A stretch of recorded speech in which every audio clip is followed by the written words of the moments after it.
पिछले एपिसोड में चेन पिंगन पंच टेक्निक के बारे में सीखने के लिए रेडी हो गया था, लेकिन यह चीज इसके लिए इतनी आसान नहीं थी। लेकिन अगले सीन में हम देखता है कि चेन पिंगन इतना आसानी से हार मानने वाला नहीं होता और इसीलिए वो अभी भी इसे प्रैक्टिस करने में लगा हुआ था। फिर वो जैसे ही दरवाजा खोलकर अंदर आता है, वो देखता है कि निंग ने वहाँ पर कोई गोला बनाया है। इसीलिए चेन पिंगन उससे पूछता है कि ये क्या है। तब इस पर निंग इसे बताती है कि बॉक्सिंग सीखने से पहले तुम्हें 3 चीजों के बारे में समझना होगा। और अब इसीलिए हम देखता है कि वो इसे एक एक करके सारी चीजों के बारे में बताने लगती है। इसके बाद हम देखता है कि वो सबसे पहले इसे वॉकिंग पाइल के बारे में बताने लगती है और कहती है कि अगर तुमने इसे अच्छे से सीख लिया तो फिर तुम अपने बॉडी को बहुत ही आसानी से स्ट्रॉन्ग बना सकते हो। फिर हम देखता है कि वो इसे वॉकिंग पाइल के बारे में बताने के लिए रेडी हो गई थी और चेन पिंगन से कहती है कि तुम इसे ध्यान से देखना ताकि तुम इसके बारे में अच्छे से सीख सको। तब हम देखता है कि चेन पिंगन भी इसे ध्यान से देखने लगा था, जबकि वही निंग इसे वॉकिंग पाइल को करके दिखाने लगती है। इसके बाद हम देखता है कि वो चेन पिंगन से ऐसा करके दिखाने के लिए कहती है, लेकिन हम देखता है कि चेन पिंगन इसे बिल्कुल भी नहीं कर पाता और इसीलिए वो यहाँ पर बार बार नीचे गिर रहा था। तभी इसे देख जी कोई कहती है कि तुम वॉक कर रहे हो या फिर ड्रम को प्ले कर रहे हो। फिर हम देखता है कि वो इसके सामने कुछ दाना फेंकती है, जिसे एक मुर्गी बहुत ही आसानी से वॉक करते हुए खा लेती है। इसीलिए जी कोई मजाक उड़ाती है कि ये मुर्गी तो तुमसे अच्छी है। वहीं हम देखता है कि निंग भी इसके बारे में सोचकर परेशान हो गई थी और इसे बिल्कुल भी समझ में नहीं आता कि वो चेन पिंगन को इसके बारे में कैसे सिखाए। लेकिन तभी हम देखता है कि उसे कोई आइडिया आता है, इसीलिए वो चेन पिंगन से कहने लगती है कि तुमने सही कहा था, क्योंकि मार्शल आर्ट के बारे में सीखने के लिए लगातार प्रैक्टिस करना होगा, चाहे इसके लिए 1 मिलियन बार भी प्रैक्टिस क्यों ना करना पड़े। तभी चेन पिंगन उससे पूछता है कि अगर मैं स्ट्रीम में इसे प्रैक्टिस करूं तो क्या इस बात से कोई प्रॉब्लम है। लेकिन हम देखता है कि निंगू को इस बात से कोई परेशानी नहीं थी और अब इसीलिए चेन पिंगन रिवर में जाने के लिए रेडी हो जाता है। तब इसे देख निंग कहती है कि क्या तुम फिश बास्केट के साथ में प्रैक्टिस करोगे, जिस पर चेन पिंगन कहता है कि मैं तो केवल इसे स्टोन रखने के लिए लेकर जा रहा हूँ। वहीं अब हम देखता है कि चेन पिंगन यहाँ से जा रहा था, जिसे देख निंग कहती है कि इसे कुछ भी सिखा पाना बहुत ही मुश्किल है, क्योंकि उसके पास में उतनी अच्छी टैलेंट नहीं है। वहीं उधर हम देखता है कि एक लड़की ब्रिज के पास में प्रैक्टिस करने के लिए आई हुई थी, जहाँ वो अपने लोगों से कहती है कि यहाँ की स्पिरिचुअल एनर्जी बहुत ही स्ट्रॉन्ग है, इसीलिए मैं यहाँ पर प्रैक्टिस करने के लिए जा रही हूँ और मैं चाहती हूँ कि तुम अच्छे से ध्यान रखना। तब हम देखता है कि उसके लोग भी इसकी बात मानने के लिए रेडी हो गए थे, जबकि वहीं हम देखता है कि वो लेडी किसी वाटर टेक्निक को प्रैक्टिस करने के लिए चली गई थी। फिर हम देखता है कि वो किसी नए जगह पर आ गई थी, जहाँ पर उसे अपने पीछे एक सफेद हॉर्स दिखाई देता है। तब हम देखता है कि वो लेडी इसे टच करने के लिए जाती है, जिसके दौरान इसे कोई फ्लैशबैक भी दिखाई दे रहे थे। लेकिन तभी हम देखता है कि किसी ने इसे डिस्टर्ब कर दिया था, जिसके बाद हमें पता चलता है कि ये कोई और नहीं बल्कि कुशवान है। तब इसे देख वो लेडी गुस्सा होते हुए कहती है कि मेरे मूड को खराब करने की तुम्हारी हिम्मत कैसे हो गई, और अब वो अपने लोगों से इसे मार देने के लिए कहती है। जिसके बाद हम देखता है कि उसका आदमी भी इसके लिए रेडी हो गया था, इसीलिए कुशवान भी इसे चकमा देने के लिए कोशिश करता है, लेकिन फिर भी हम देखता है कि वो आदमी इसका पीछा करने लगा था। वहीं उधर हम देखता है कि चेन पिंगन रिवर में से स्टोन को कलेक्ट कर रहा था, जहाँ पर वो नोटिस करता है कि इनका कलर अब फीका हो गया है और उसे समझ में नहीं आता कि ऐसा क्यों है। वहीं उधर हम देखता है कि वो आदमी अभी भी कुशवान का पीछा कर रहा था, जहाँ कुशवान अचानक से इसके सामने रुक जाता है और अब वो इसे मारने के लिए रेडी हो गया था। वहीं हम देखता है कि चेन पिंगन अपना टाइम वेस्ट नहीं करना चाहता था, इसीलिए हम देखता है कि वो पंच को फिर से प्रैक्टिस करना शुरू कर देता है, जहाँ पर इसे अपने आप में कोई रिजल्ट दिखाई देने लगी थी। अब इसीलिए हम देखता है कि चेन पिंगन इस बात से बहुत ज्यादा खुश होने लगा था और इसीलिए वो और ज्यादा प्रैक्टिस करने का डिसाइड करता है। लेकिन तभी हम देखता है कि कुशवान भी यहाँ पर आ जाता है, जहाँ हमें पता चलता है कि उसने उस आदमी को मार दिया है, मगर वहीं हम देखता है कि चेन पिंगन इस पर ध्यान नहीं देता। जिसके बाद हम देखता है कि कुशवान पानी में पत्थर मारकर इसे डिस्टर्ब करने लगता है और कहने लगता है कि पता नहीं तुमने इसे नोटिस किया कि नहीं किया, लेकिन असल में यहाँ का वाटर लेवल बहुत ही ड्रॉप हो गया है, इसीलिए तुम्हारे स्टोन भी एनर्जी को ज्यादा टाइम के लिए नहीं रोक पाएंगे और तुम देखना कि कुछ ही देर में इनकी क्वालिटी चेंज हो जाएगी। लेकिन फिर वो कहता है कि कोई बात नहीं, क्योंकि मुझे लगता है कि शायद तुम इसके बारे में नहीं समझ सकते। तभी कुशवान कहने लगता है कि क्या तुम बॉक्सिंग को प्रैक्टिस कर रहे हो, और हम देखता है कि वो पत्थर से इस पर अटैक करने की भी कोशिश करता है, जिससे देख चेन पिंगन भी अपने आप को बचाना लगता है और इसीलिए कुशवान इसका कुछ भी नहीं कर पाता। मगर अभी भी हम देखता है कि वो इसे इतना आसानी से छोड़ने वाला नहीं होता, इसीलिए हम देखता है कि वो सीधे इसके पास में आकर अटैक करने लगा था, जहाँ पर कि चेन पिंगन इसे रोकने के लिए कुछ भी नहीं कर पाता। लेकिन फिर भी हम देखता है कि वो इसे छोड़ने के लिए रेडी नहीं होता, इसीलिए वो फिर से इस पर अटैक करने के लिए आ गया था, जहाँ पर कि चेन पिंगन अभी भी इसके सामने कमजोर पड़ रहा था। लेकिन वहीं हम देखता है कि चेन पिंगन भी अपने आप को बचाने के लिए रेडी हो गया था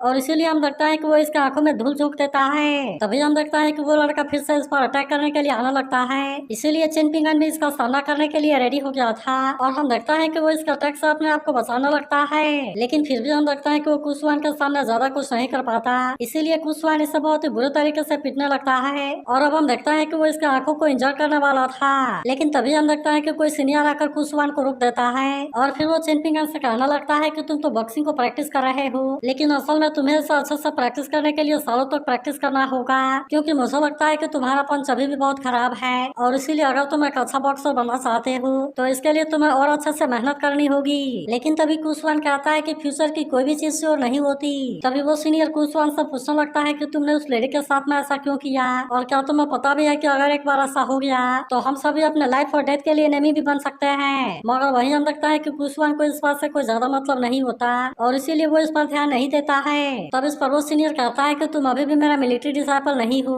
लेकिन क्या इसके बाद भी इस तरह से बात करने की तुम्हारी हिम्मत हो गई? तब इस पर कुशवान कहता है कि फिर तुम मेरे मास्टर का जैसा लेक्चर क्यों दे रहे हो, जिसके बाद हम लगता है कि वो सीनियर अब कुछ भी नहीं बोल पाता। तभी कुशवान कहता है कि अगर तुम चाहो तो उस लेडी को इसके बारे में बता सकते हो और फिर मैं भी देखता हूँ कि वो मेरा क्या कर पाती है। तभी वो सीनियर कुशवान से कहता है क्या तुम्हें पता है कि अगर तुम हर किसी को इस तरह से मेजर करते रहोगे तब हो सकता है कि किसी दिन ऐसे ओपनिंग से तुम्हारा सामना हो जाए जो कि केवल एक ही पंच में तुम्हारी इमोर्टलिटी ब्रिज को तोड़ देगा। मगर अभी भी हम देखता है कि कुशवान को इसके बारे में कोई ज्यादा चिंता नहीं होती और वो कहता है कि मैं अपने किस्मत को एक्सेप्ट कर लूंगा। लेकिन तभी हम देखता है कि वो सीनियर कुशवान पर गुस्सा होने लगता है और कहता है कि तुम एक चीज के बारे में याद रखना, क्योंकि चाहे तुम यहाँ पर कितना भी पावरफुल क्यों ना हो जाओ, लेकिन तुम यहाँ पर ऐसे ही किसी को परेशान नहीं कर सकते और तुम ऐसे ही किसी को नहीं मार सकते। लेकिन इस पर भी कुशवान कहने लगता है कि तुम इसके बारे में ज्यादा ही सोचने लगे हो, क्योंकि वैसे भी ये सभी तो छोटे टाउन से हैं और इसीलिए मुझे नहीं लगता कि वे मेरा कुछ भी कर सकते हैं। जिसके बाद वो सीनियर परेशान होते हुए कहता है कि हमारे मिलिट्री स्ट्रेटजी ने अपने आप को रिकवर कर लिया है और इसीलिए तुम जेनू माउंटेन में मेरे साथ में प्रैक्टिस करने के लिए चल सकते हो। मगर तभी हम देखता है कि बाओ पिंग यहाँ पर आ जाती है, जिसके साथ में वो फेरी और वो लड़का भी था। तभी वो फेरी कुशवान से कहने लगते है कि तुम्हारे पास में तो स्किल के लिए कोई जगह नहीं है। तब इस पर वो सीनियर कहता है कि अगर तुम चाहो तो इसे अपना डिसाइपल बना सकते हो और अगर तुम इसके लिए कन्विंस नहीं हो तो फिर तुम मुझे खोजने के लिए जेनू माउंटेन में आ जाना। लेकिन तभी हम देखता है कि वो लड़का इस बात से बिल्कुल भी खुश नहीं होता और फिर कहता है कि तुम्हें इस बात से इतनी परेशानी क्यों है। मगर तभी हम देखता है कि फेरी उसे कुछ भी करने से रोक देती है। तभी कुशवान कहने लगता है कि मुझे इमोर्टलिटी में कोई भी इंटरेस्ट नहीं है और इसीलिए कौन मुझे किल करने के बारे में सिखा सकता है। तब हम देखता है कि इस बात से चेनपिंगन काफी हैरान हो गया था, जिसके बाद वो सीनियर कहता है कि मैं मिलिट्री मास्टर स्वॉर्ड्समैन हूँ और मैं एंशिएंट टाइम से सबसे खतरनाक आदमी हूँ। तब हम देखता है कि कुशवान तुरंत उसके साथ में जाने के लिए रेडी हो गया था और अब इसीलिए वे दोनों यहाँ से चले जाते हैं। वहीं अब हम देखता है कि चेनपिंगन भी यहाँ से जाने के लिए रेडी हो गया था, लेकिन तभी वो फेरी उससे कहती है कि तुम ब्लेसिंग को डिजर्व करते हो, लेकिन अफसोस की बात है कि मेरा और तुम्हारे बीच में कोई रिलेशनशिप नहीं है और इसीलिए हम फ्रेंड भी नहीं बन सकते। तभी वो इससे पूछते हैं कि क्या तुम भी इन स्टोन के यूज के बारे में जानते हो। तब इस पर चेनपिंगन कहता है कि फॉर्चून टेलर ने मुझे इसके बारे में बताया था और इसीलिए ही मैं इसे लेने के लिए यहाँ पर आता रहता हूँ। तभी यह सुनकर फेरी उससे पूछते है कि क्या तुम भी हमारे अंकल लू के बारे में जानते हो, लेकिन हम देखता है कि चेनपिंगन इस पर कुछ भी नहीं बोल पाता। जिसके बाद वो फेरी से बताती है कि अंकल लू असल में हमारे ओरिजिन से नहीं है, बल्कि वो बहुत साल पहले हमारे सेक्टर को विजिट करने के लिए आए थे, जहाँ पर हमारे एक सीनियर अंकल के साथ में उनकी दोस्ती हो गई और इसीलिए वो वहाँ पर कई सालों के लिए रहे। फिर वो कहने लगती है कि इस वजह से हमारी उनकी जान पहचान है और इसीलिए हम उनको अंकल लू कहते हैं। तब हम देखता है कि चेनपिंगन तुरंत इसे एक स्टोन देने के लिए रेडी हो गया था और कहता है कि अगर सीनियर लू आपसे फिर से कभी मिले तो आप ये स्टोन मेरे तरफ से उनको दे देना। तब हम देखता है कि वो फेरी भी इसके बात मानने के लिए रेडी हो गई थी और कहती है कि अगर मैं उनसे मिली तो ऐसा जरूर करूंगी। लेकिन तभी हम देखता है कि चेनपिंगन इसे भी एक स्टोन दे देता है। तभी इससे देख बाओ पिंग कहने लगती है कि ये तो बहुत ही ब्यूटीफुल है। तब इस पर फेरी कहती है कि तुमने कुशवान को खोजने में हमारी हेल्प की और इसीलिए मैं इसके बदले इसे तुम्हें देना चाहती हूँ। मगर तभी हम देखता है कि चेनपिंगन उसे ऐसा करने से रोक देता है और फिर बाओ पिंग से कहता है कि तुम इसमें से ले लो। तब हम देखता है कि बाओ पिंग भी इसमें से एक स्टोन को ले लेती है। जिसके बाद हम देखता है कि चेनपिंगन अब यहाँ से जाने के लिए रेडी हो गया था और इसीलिए वो इनको गुड बाय बोलकर यहाँ से चला जाता है। तभी वो लड़का अपने फेरी सिस्टर से कहने लगता है कि कुशवान और चेनपिंगन के बीच में तो बहुत बड़ा डिफरेंस है, लेकिन इसके बाद भी तुम उसके साथ में रिलेशन क्यों बनाना चाहती हो। लेकिन तभी हम देखता है कि कोई इनके ऊपर जासूसी कर रहा था और इसीलिए वो लड़का तुरंत अपने पावर का यूज करके अटैक कर देता है। फिर इससे पता चलता है कि यह तो फेंग ने युवान से बाचियाओ है और इसीलिए वो उससे पूछता है कि तुम हमारे ऊपर जासूसी क्यों कर रहे थे। तब इस पर बाचियाओ कहता है कि तुमने तो मेरे सीनरी को डिस्टर्ब कर दिया और मुझे लगता है कि यह तो वही फेरी है जिसके सभी लोग बहुत ही तारीफ करते हैं। लेकिन फिर वो कहता है कि शायद तुमने इसके बारे में नहीं समझा, क्योंकि मैं सबसे ज्यादा जिसे मिस करता हूँ वह तो असल में सुसुआंजी है। तब इस पर वो फेरी कहती है कि तुम तो सुसुआंजी के बारे में बात कर रहे हो, लेकिन वह तो असल में जेंगयांग माउंटेन से है। और क्या तुम ये बात नहीं जानते कि फेंगले गार्डन के साथ में उसकी दुश्मनी है। लेकिन इस पर बाचियाओ कहता है कि तुम एक बार मुझे स्वॉर्ड स्क्रिप्चर को जीत जाने दो, जिसके बाद मैं फिर से जेंगयांग माउंटेन में जाऊंगा